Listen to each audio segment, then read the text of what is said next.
Going into the UC application, I knew that I wanted to select topics that wouldn't make my application feel repetitive.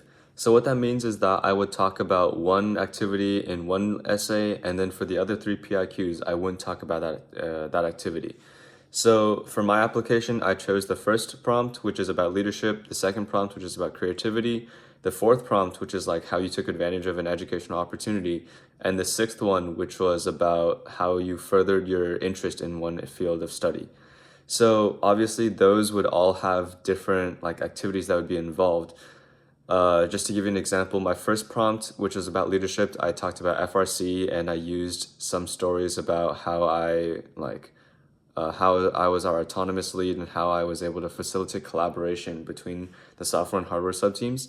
For the second one, I just talked about art since it was about creativity. For the third one, I talked about my robotics research.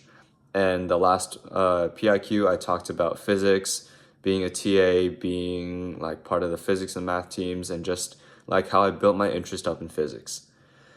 And from that, I knew that I would have like a more overall application where the admissions officer would know that, okay, this applicant is obviously interested in robotics because he has two essays that are related to robotics, but he also has like these different types of interests, such as in art, such as in physics, and also in tutoring, which I didn't mention, but I also incorporated my physics and math tutoring into the last PIQ.